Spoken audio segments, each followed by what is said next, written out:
Hello everyone, how are you all? Welcome to study point JK. This is शुआइब।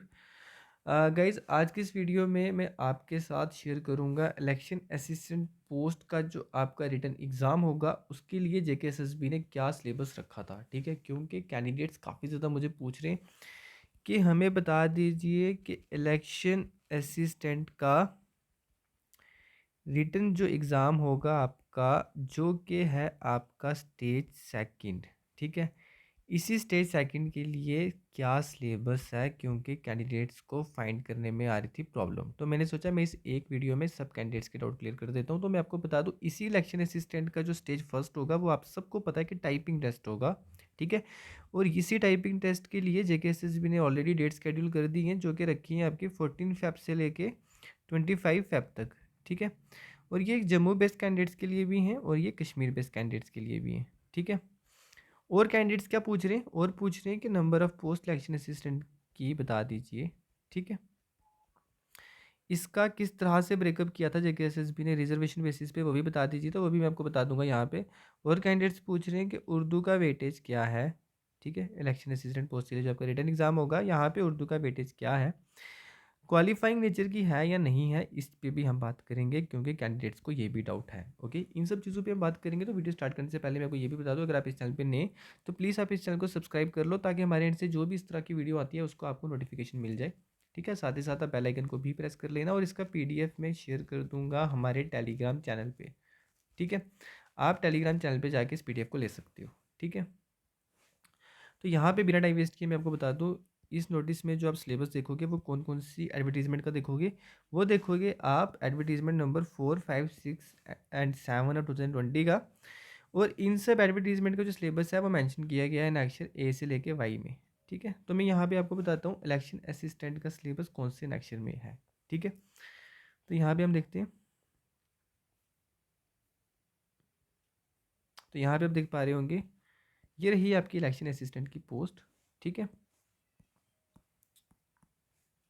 तो ये है आपकी UT category में। उसके बाद इसका जो सिलेबस है वो मेंशन किया गया है एनेक्शन के में। Item number 99, department election, advertisement number 4 of 2020। Okay, next हम देखते हैं एनेक्शन के। तो ये रहा गाइज एनेक्शन के। ठीक है, यहाँ पे आप देख पा रहे होंगे, ये है आपका 150 मार्क्स का। ठीक है, यहाँ पे लिखा गया है। उसके बाद यहाँ पे लिखा है पार्ट फर्स्ट और पार्ट सेकंड। पार्ट फर्स्ट होगा आपका एमसीक्यू बेस्ड। ठीक है, और पार्ट सेकंड होगा आपका उर्दू पोर्शन का। यहाँ से आपको क्लियर हुआ होगा आप उर्दू के लिए। अब जो फर्दर क्लियरेंस चाहिए वो मैं आपको अभी आगे बताता हूँ उर्दू पोर्शन के लिए। तो यहाँ पे लिखा गया उर्दू पोर्शन जो होगा वो आपका होगा डिस्क्रिप्टिव नेचर का, ना कि होगा आपका एमसीक्यू। ये इस चीज़ को आप नोट कर लें, आपका ये डिस्क्रिप्टिव नेचर का होगा। आपको इसको रीडिंग स्किल्स भी रीडिंग भी आनी चाहिए आपको उर्दू में, उसके बाद आपको इसमें राइटिंग भी आनी चाहिए। यहाँ पे देखेंगे हम किस तरह से वेटेज किया गया इसका। तो यहाँ पे आप देख सकते हैं सिलेबस पार्ट फर्स्ट में मेंशन किया गया है जो है आपका 100 मार्क्स का। ओके, तो सबसे पहले आपका सेक्शन है कौन सा, general knowledge and current affairs, जो कि है आपका 30 मार्क्स का। मैं आपको बता दूं यही आपका सेम सेक्शन था जूनियर असिस्टेंट रिटन एग्जाम के लिए, जो आपका सिलेबस था वहाँ पे। ओके, वहाँ पे इसका वेटेज था 20 मार्क्स का। टॉपिक्स बिल्कुल सेम है जूनियर असिस्टेंट जो आपका वहाँ पे उसके लिए जो सिलेबस था बिल्कुल टॉपिक सेम है, बस वेटेज को 10 नंबर का बढ़ा दिया है। ठीक है, तो ये सब ऑलरेडी आपने पढ़ रखी होंगे। बस ये वाला आपको नया टॉपिक दिखेगा कौन सा, साइंस एंड टेक्नोलॉजी का। ये आपको एक नया दिखेगा। उसके बाद आपको दिखेगा इन्वायरमेंट, इकोलॉजी एंड बायोडाइवर्सिटी। जो कैंडिडेट्स फाइनेंस अकाउंट असिस्टेंट के लिए प्रिपेयर कर रहे हैं उन्होंने तो ये टॉपिक ऑलरेडी पढ़ रखा होगा। उसके बाद ये तो था हमारा जूनियर असिस्टेंट सिलेबस में, ये भी था political and physical vision of world and India. उसके बाद इंडियन इकोनॉमी, यहाँ पे आपको ये टॉपिक नया मिलेगा। ठीक है, इलेक्शन असिस्टेंट पोस्ट के लिए। उसके बाद बात करें तो इंडियन कल्चर एंड हेरिटेज, ये भी आपको जूनियर असिस्टेंट पोस्ट में था। उसके बाद ये climate and crops in India, ये भी आपका जूनियर असिस्टेंट पोस्ट का वहाँ पे सिलेबस में मेंशन था ये टॉपिक। उसके बाद ट्रांसपोर्ट एंड कम्युनिकेशन भी था। ठीक है, इसको ट्रांसपोर्ट एंड कम्युनिकेशन को आप कंफर्म कर लेना, आई थिंक ये भी था आपका। ठीक है, उसके बाद डेमोग्राफी वहाँ पे था। ठीक है, उसके बाद important rivers and lakes in India, ये भी आपका टॉपिक वहाँ पे है था। ओके, तो यहाँ पे नेक्स्ट क्या किया गया यूनिट सेकंड में मेंशन, आप देख पा रहे होंगे यहाँ पे लिखा हुआ है general knowledge with special reference to JNK UT. ये है आपकी 20 मार्क्स की, इसको अलग से यहाँ पे रखा हुआ है। ठीक है, इस 30 मार्क्स से अलग से रखा हुआ है 20 मार्क्स का। यहाँ पे आप देख सकते हैं ये हिस्ट्री भी आपने ऑलरेडी पढ़ रखा है जूनियर असिस्टेंट के रिटन एग्जाम के सिलेबस में। ठीक है, उसके बाद इकॉनमी भी पढ़ रखा है आपने, कल्चर एंड J&K यूटी भी पढ़ रखा है, ठीक है। ये आपका पुराना टॉपिक ही है। ज्योग्राफी में बताया गया है वेदर, क्लाइमेट, क्रॉप्स और साइल्स आपका यहाँ पे नहीं, आप टॉपिक यहाँ पे देख सकते होंगे, ठीक है। उसके बाद मीन्स ऑफ ट्रांसपोर्ट ये भी ऑलरेडी पढ़ रखा होगा। Flora and fauna of J&K ये भी ऑलरेडी आपका मैंशन था सिलेबस में, ठीक है।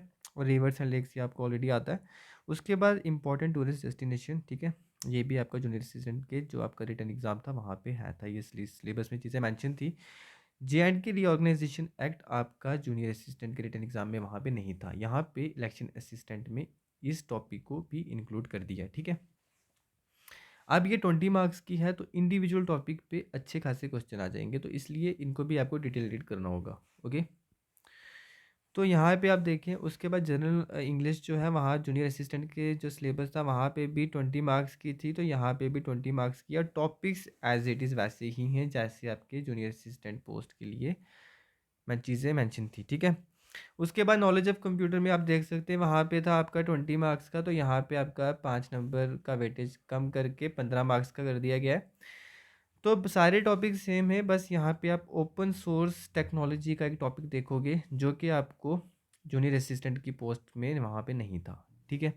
उसके बाद ये आपको सब मिलेगा। उसके बाद ये वाला जो टॉपिक है ये भी आप इलेक्शन असिस्टेंट पोस्ट में यहाँ पे ऐड ऑन किया गया है। कौन सा? Concept of computer virus and antivirus का, ये आपका जूनियर असिस्टेंट का जो आपकी पोस्ट थी उसके लिए यहाँ पे वो टॉपिक नहीं था नॉलेज ऑफ कंप्यूटर्स में, ठीक है, जो कि आपकी वहाँ पे थी 20 मार्क्स की। तो यहाँ पे कितनी कर दी गई है? यहाँ पे 15 मार्क्स की रखी है, ठीक है। उसके बाद आप यहाँ पे देख सकते हैं मेंटल एबिलिटी एंड रीजनिंग, ठीक है। मेंटल एबिलिटी एंड रीजनिंग यहाँ पे है 15 मार्क्स की। तो आपकी जूनियर असिस्टेंट पोस्ट में कितनी मार्क्स की थी? ये थी 20 मार्क्स की, ठीक है। तो यहाँ पे 5 नंबर का वेटेज कम करके 15 मार्क्स का रखा हुआ है। आपका ये टॉपिक भी बिल्कुल सेम है, ठीक है। आई थिंक मेंटल रीजनिंग का थोड़ा मुझे डाउट है, आई थिंक ये जूनियर असिस्टेंट के सिलेबस में नहीं था, ठीक है। बाकी आपका एज इट इज़ है, और कुछ मैथमेटिकल पोर्शन भी यहाँ पे नहीं है जो कि आपका वहाँ पे जैसे स्पीड, डिस्टेंस एंड टाइम था। उसके बाद यहाँ पे मैथ्स भी नहीं है जो कि आपका वहाँ पे मैथ्स को अलग से बताया गया था। वहाँ पे आपका कौन सा था? प्रॉफिट एंड लॉस, ठीक है। उसके बाद आपका परसेंटेज था।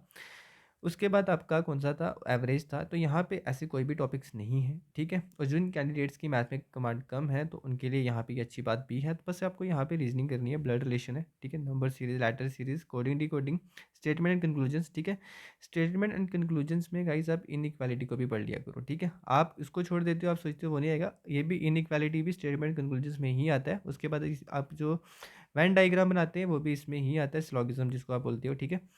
तो उसके बाद आप यहाँ पे देख सकते हो, और आपको पता है उसमें कुछ स्टेटमेंट्स दी गई होगी, नीचे कंक्लूजन दिए गए होते हैं, आपको पूछा गया होता है विद रिस्पेक्ट टू स्टेटमेंट्स ये कंक्लूजन सही है या गलत है, ये भी आपका स्टेटमेंट्स एंड कंक्लूजन में ही आता है, ओके।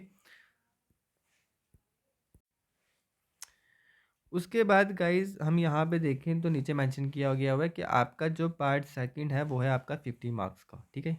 यहाँ तक आपने देखा पार्ट फर्स्ट, ठीक है। पार्ट वन जो है ये आपका 100 मार्क्स का, मैंने आपको ऑलरेडी बता दिया, यहाँ पे आप देख सकते हैं। उसके बाद गाइज यहाँ पे पार्ट सेकंड जो है वो है आपका 50 मार्क्स का, जो कि है किसका? जिसमें आपको आपकी उर्दू की नॉलेज चेक की जाएगी, ठीक है। ये है 50 मार्क्स की, ओके। अब यहाँ पे क्या लिखा गया ये मैं आपको पढ़ के बताता हूँ। The exam intends to check the working knowledge of Urdu of the candidates, candidates की वर्किंग नॉलेज चेक की जाएगी उर्दू में, okay. The same will be tested through a reading and writing test total comprising of 50 marks, ठीक है। जिसमें आपका reading भी होगा और जिसमें आपका राइटिंग भी होगा, दोनों टेस्ट आपके होंगे, ओके। 50 मार्क्स का होगा और ड्यूरेशन होगा आपका 60 मिनट्स का, ठीक है। 50 नंबर का आपका पेपर होगा, 60 मिनट इसकी ड्यूरेशन होगी। To be conducted on the same day, ठीक है। जिस दिन आपका पार्ट वन होगा उसी दिन आपका पार्ट सेकंड का भी टेस्ट होगा, ठीक है, जो कि होगा आपका डिस्क्रिप्टिव नेचर का और वो होगा उर्दू का, ओके।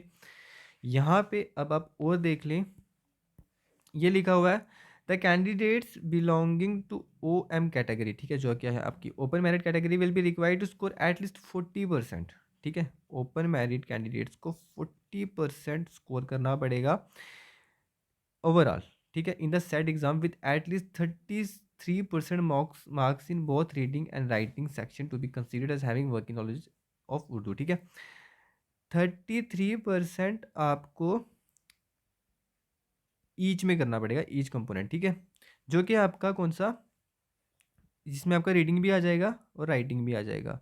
रीडिंग में आपके 33% भी होने चाहिए और आपके राइटिंग में भी 33% होने चाहिए, और ओवरऑल आपके बनने चाहिए 40%। ये क्राइटेरिया आपको फुलफिल करना पड़ेगा क्वालिफाई करने के लिए आपका एग्जाम, ठीक है। ये क्वालिफाइंग इन नेचर है, ठीक है। यहाँ पे मैं आपको बता देता हूँ। उसके बाद आप यहाँ पे देखें, ये for the purpose of this exam qualified, ठीक है। बस क्वालिफाई करने के लिए आपको ये क्राइटेरिया पार करना है। क्या? ओपन मेरिट के जो कैंडिडेट्स हैं 40% उनको ओवरऑल मार्क्स लाने, ठीक है। उसके बाद 33% मार्क्स उनको ईच में लाने, जैसे रीडिंग में भी लाने, ठीक है। उसके बाद राइटिंग में भी 33% मार्क्स लाने, ठीक है। तब जाके आपका ये जो उर्दू का पोर्शन है ये क्वालिफाई हो जाएगा। फिर आपका जो एग्ज़ाम है उसके बाद देखा जाएगा पेपर आपका फर्स्ट, उसमें कितने मार्क्स हैं, इस तरह से आपका मेरिट बनेगा, ठीक है।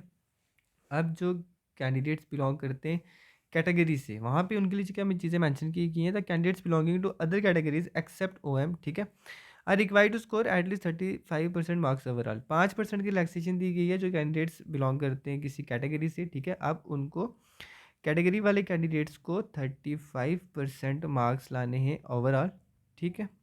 ओवरऑल को 35% मार्क्स लाने और 33% लाने हैं ईच सेक्शन में, ठीक है। ईच सेक्शन में कितना लाना है? 33%, जो कि आपकी कौन सी, रीडिंग, उसके बाद है आपकी राइटिंग, ठीक है। तो 5% का ओवरऑल रिलैक्सेशन है आपको, और 33% ये ओपन मेरिट वालों के साथ ही है, जो कि आपको यहाँ पे बताया गया है, ठीक है। तो ये अगर आप क्राइटेरिया फुलफिल करते हो, ठीक है, तो आपका जो उर्दू का पेपर है वो क्वालिफाई हो जाएगा, ठीक है, जो कि है आपका डिस्क्रिप्टिव नेचर का, मैंने आपको ऑलरेडी बता दिया। तो ये है किन कैंडिडेट्स का जो किसी कैटेगरी से बिलोंग करते हैं। उसके बाद आप यहाँ पे आप देखें रीडिंग सेक्शन में क्या कहा गया इन्होंने। रीडिंग सेक्शन होगा आपका 20 मार्क्स का, ठीक है। आप इसका 33% निकाल लें तो आपको पता चल जाएगा आपको कितने मार्क्स लाने 20 मार्क्स में से, ओके। तो यहाँ पे देखें candidate would be required to answer questions each carrying 1 mark. आपको आंसर करना पड़ेगा हर क्वेश्चन का, और हर क्वेश्चन होगा 1 मार्क्स का, ठीक है। इसका मतलब आपको 20 क्वेश्चन दिए जाएंगे, ठीक है, ओके। यहाँ पे अब राइटिंग सेक्शन में क्या कहा गया है कि आपका राइटिंग सेक्शन होगा 30 मार्क्स का, ओके। आपका राइटिंग सेक्शन होगा 30 मार्क्स का, और 20 मार्क्स का होगा आपका रीडिंग सेक्शन। इसका मतलब रीडिंग ही होगा और राइटिंग दोनों सेक्शन होंगे, क्योंकि आपका जो पार्ट सेकंड है वो है आपका 50 मार्क्स का, ओके। अब यहाँ पे देखें राइटिंग में इन्होंने क्या कहा है। राइटिंग में कहा है 30 मार्क्स की, यहाँ पे किस तरह से इन्होंने ब्रेकअप किया है। लेटर लेटर राइटिंग का minimum 100 words on a particular situation, ठीक है। किसी पर्टिकुलर सिचुएशन पे आपको लेटर लिखना पड़ेगा, ठीक है। कम से कम कितने वर्ड होने चाहिए? 100 वर्ड्स तो होने ही चाहिए कम से कम, ठीक है। इससे कम आप नहीं आ सकते, ठीक है। ये है आपका कितने मार्क्स का? 10 मार्क्स का। उसके बाद 1 English passage to be translated into Urdu और वाइस वर्सा, ठीक है। आपको एक उर्दू पैसेज दिया जाएगा, सॉरी, आपको एक इंग्लिश पैसेज दिया जाएगा, ठीक है। इस इंग्लिश पैसेज को आपने ट्रांसलेट करना होगा उर्दू में, ओके। और ये भी है आपका कितने मार्क्स का? 10 मार्क्स का, ठीक है। ये आपका यहाँ पे मेंशन है, ठीक है। उसके बाद यहाँ पे लिखा 1 essay of about 100 words. 100 words का एक एसे होगा किसी भी टॉपिक पे जो होगा आपका सोशल रेलिवेंस के रिलेटेड, ठीक है। ये भी होगा आपका 10 मार्क्स का, ये आपको वहाँ पे बताया जाएगा। तो आपको 100 मार्क्स 100 वर्ड्स का लिखना है, ठीक है। इस तरह से आपको 30 मार्क्स में से मार्क्स दिए जाएंगे, ठीक है। बस यही है उर्दू पोर्शन का, तो ये है आपका क्वालिफाइंग नेचर का, ठीक है। अब आप देखो, मैं आपको बताता हूँ ओपन मेरिट के जो कैंडिडेट्स हैं उनको क्या कहा गया है कि आपको ये करना है 33% मार्क्स लाने, ये कहा गया है ना, रीडिंग में भी और राइटिंग में भी। अब 20 मार्क्स का 33% कितना मार्क्स मतलब आपको लाने पड़ेंगे? मिनिमम 6.6 मार्क्स आपको लाने पड़ेंगे, ठीक है। ये आपने एक क्राइटेरिया फुलफिल किया। अब आप देखना किस तरह से होगा। उसके बाद आपको कहा गया है कि आपको जो आपका रिटन सेक्शन है, ठीक है, राइटिंग सेक्शन जो है आपका 30 मार्क्स का, इसमें भी आपको लाने पड़ेंगे कितने? 33% मार्क्स, ठीक है। जो कि हो जाएंगे आपके कितने? 9.9 मार्क्स, ठीक है, ओके। आपके 6.6 और 9.9 इनका सम कितना हो गया? कितना हो गया? ये हो गया आपका 16.5, ठीक है।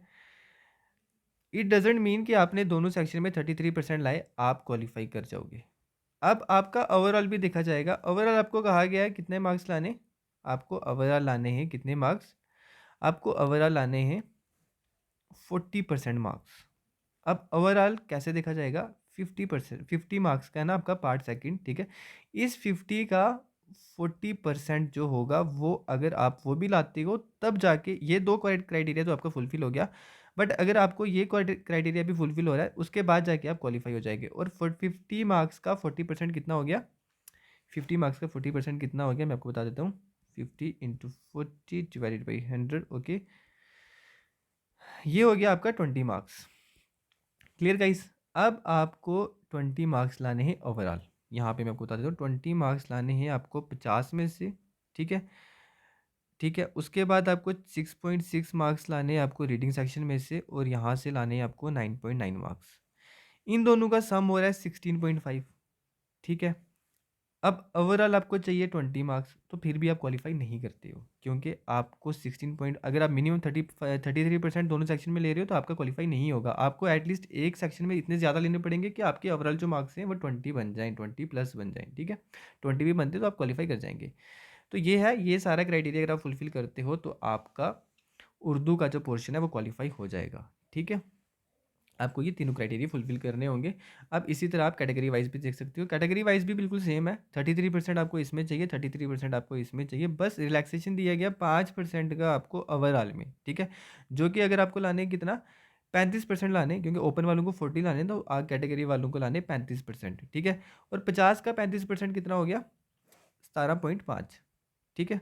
50 का 35% हो गया 17.5, मतलब ओपन वालों को अगर 20 नंबर लाने तो कैटेगरी वालों को लाने 17.5 नंबर, और वो मिनिमम 33% भी लाएंगे दोनों सेक्शन में, तो वो क्या कर जाते हैं, वो क्वालिफाई कर जाते हैं, ठीक है?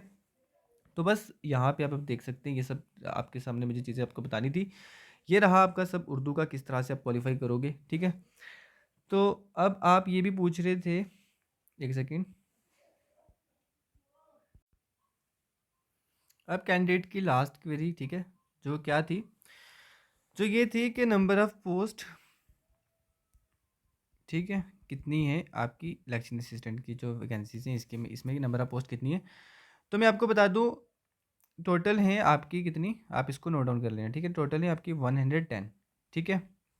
और ये आपकी है यूटी में, ओके? उसके बाद आपको मैं बता दूं, ओपन मेरिट में है आपकी कितनी, 55 वैकेंसीज, ठीक है? उसके बाद आपकी एससी की हैं 9 वैकेंसीज, उसके बाद आपकी एसटी की हैं 11 वैकेंसीज, ठीक है? उसके बाद आपकी ओएससी की वैकेंसीज कितनी है, 4, ओके? उसके बाद आपकी एएलसी और आईबी की वैकेंसीज है कितनी, 5।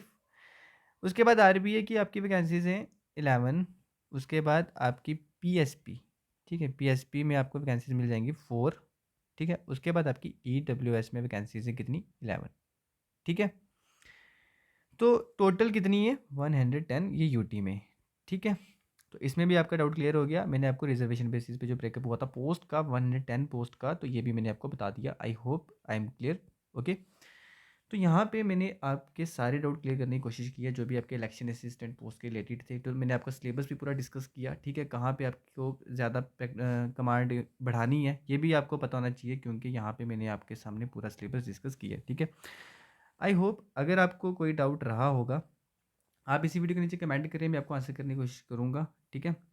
थैंक यू गाइस, इस वीडियो में इतना ही। कैसी लगी वीडियो प्लीज़ लाइक करके बताना। Thank you guys, bye.